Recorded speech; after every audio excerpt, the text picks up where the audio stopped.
they that wait upon the Lord. I'm here today to talk to somebody who is literally waiting on the Lord. And I want to remind you that if you're choosing to wait on the Lord, then you're doing the right thing. See, you're in this world and not of this world. Don't put all of your hope in this world, right? Just literally sit still and wait on the Lord. And I guarantee you that he will show up. All right. Hebrews 11:1 tells us now faith. It's the substance of things hoped for, the evidence of things not seen. Okay, so now faith is a right now thing. So if you're choosing to wait upon the Lord, you have to step out on faith and wait. All right, you have to choose to step out on faith and wait. And many people will say, well, how do you wait on the Lord? Do you just take a nap? Do you just chill? Do you do nothing? Like, how can you wait upon the Lord? See, waiting on the Lord doesn't mean that you just sit in the Indian style for 10 years and don't blink your eyes. No. See, you can still be yourself while you wait. You can still go to work while you wait, right? You can be active while you wait. But see, waiting, it involves a stillness that's settled in your soul. When you're really settled on something, it doesn't bother you anymore. Oftentimes, the things that we're hoping for, the things that we're praying for, we sit there and we wrestle with it all day long. Do we believe God about this? Do we believe God about that? But when you truly choose to wait on the Lord, it's settled. Now you can focus on the 20 other things that God will have you to do for that day. But God wants you to stop worrying about this. You see, a lot of times in terms of prayer, when we bring our problems to God and we lay them all down at his feet like we're supposed to, then what do we end up doing? We pick them right back up and take them right back with us. So when we really leave it at his feet, guess what? That means don't worry about it. Okay? See, when you choose to look at your problems, they look really big. All right? But when you choose to look at God, he looks really big. So you have to choose your big. Choose what you want to magnify today. You want to magnify your problems? Go ahead. Cool. It's just going to burn you out. It's just going to wear you out. You're just going to overthink it. You're just going to start multiplying it. You're just going to dig deeper into that problem. Go ahead. All right? But, when you choose to look at God and when you choose to magnify him, guess what? He only gets bigger. See what I'm saying? So you want to choose to always look at God. But here's the catchy part. The more you look at God, the bigger he gets and the smaller your problems become. But the more you look at your problems, the bigger they get. And in your mind, the smaller God is, because you're thinking, man, how am I going to do this? How am I going to do this? What's going to go on? You all over the place, right? But I want to challenge you today to choose to wait on the Lord, okay? I'm right here in Isaiah 40, verse 31, and I'm going to read it to you. It says, but they that wait upon the Lord shall renew their strength. They shall mount up with wings as eagles. They shall run and not be weary. Talking about you. You're going to run and not be weary. They shall walk and not faint. All right, so let's back up a little bit. But they that wait upon the Lord shall renew their strength. See, in order to get your strength renewed, you have to wait on the Lord. Let me give you an example. If I have an empty water bottle right here, right? If I want this thing renewed or if I want this thing refilled, guess what?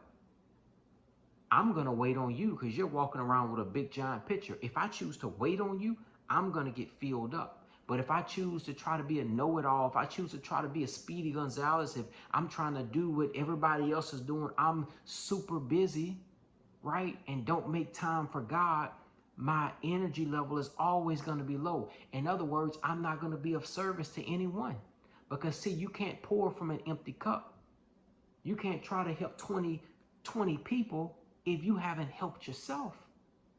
And how do you help yourself? The answer to that question is you don't help yourself because you can't help yourself. You rely on God to renew your strength. All right? See, you want to be connected vertically, right? So that you can serve horizontally. You don't just wake up and go horizontal. You ain't got no strength. That's on your own intellect. All that is you. That's you doing all that. All right? But see, you want to be led by God and you want to be filled by God. When it's God, it flows. When it's you, it's forced. All right? So they that wait upon the Lord shall renew their strength. Like I said, you got to wait. And waiting doesn't mean you just sit there Indian style for 10 days with your eyes closed. No, waiting means that you can get up and go to work. Waiting means that you can do what you do. You can work out, you can jump rope, you can still live your life and wait on the Lord. But what I mean by waiting on the Lord is it's settled in your spirit, knowing that God will provide, knowing that God will answer, knowing that God will take care of it. All right? That's what I mean by waiting. All right? So, but they that wait upon the Lord shall renew their strength. They shall mount up with wings as eagles. They shall run and not be weary. They shall walk and not faint. Okay? So God is going to literally refill you, and he's going to refuel you. But you have to choose to wait on him. Let me give you one more quick example. If there is a Saints game going on, right? Or no. You know what? Let's use the Super Bowl. Who about to play in the Super Bowl? You got the Kansas City Chiefs and you have the Tampa Bay Buccaneers, all right? And let's say, you know, we all show up at the arena, right? And if you're my best friend, right, you may call me and say, hey, where you at? I'm going to say, hey, I just made it here. You might say to yourself, hey, you know, you mind waiting on me? Like, don't go in yet. You know what I mean? Just wait on me to get there. And I might say, all right, cool.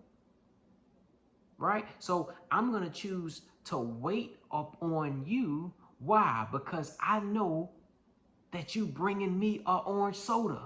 You see what I'm saying?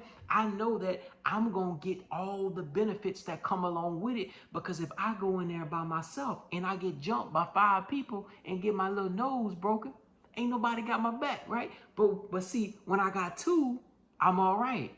And when it comes to God, listen, God is the majority spiritually. God is bringing all of your help. All right? It benefits me to wait on you because you bringing the pizza, right? You bringing the sodas. You know what I mean? You got your little pocket knife in case you got to shank somebody. You know what I'm saying? It's all around protection. But let's think spiritually. God's going to feed you with the food, which is your fuel. God has you protected spiritually from the enemy. He told you, Luke 10:19, I will give you authority to trample on snakes and scorpions and to overcome all the power of the enemy, and nothing will harm you. So guess what? God equips you in every single way for no matter what the battle is. Because in your mind, you think you're going into the Super Bowl to eat a hot dog and cheer and throw your hands up. But the reality is there is devils, there's demons, there's different things that are after you. And you need to be more equipped than you think that you need to be. You're trying to go have a good time. God wants you to wait on him. So not only will you have a good time, he can equip you for any attacks that may come about. And here you are trying to go inside the game without God. God right around the corner. Just chill out for a second and wait on him. He just said right here, he will renew your strength. All right? He trying to renew your strength. So I just want to encourage somebody out there. I'm going to read it one more time. Isaiah 40:31. You can write it, put it on the note card, you know, and just continue to speak this thing all throughout the day, right? But they that wait upon the Lord. So you have to ask yourself, is that me? He says, they that wait upon the Lord. That's me. That's you too. All right? We're going to choose to wait on the Lord. But they that wait upon the Lord shall renew their strength. They shall mount up with wings as eagles. They shall run and not be weary. They shall walk and not faint. Okay? So God wants you to wait on him. Whatever that situation is that you're going through, I'm not sure. Don't X God out. Don't try to, you know, cross God's name out and say, no, he ain't deliver. He ain't deliver. Yes, God will deliver, but you have to choose to wait on him. And while you're waiting, continue to seek him. His word says, draw nigh to me and I will draw nigh to you. Continue to press in. Develop your relationship with him, or keep on pressing in, because God hears you and God is with you, and God will refill you and refuel you. Okay? Hey, love you all so much. Thanks for tuning in to another video. Subscribe to the channel. Plenty more videos on the way. Talk to you all in the very next video.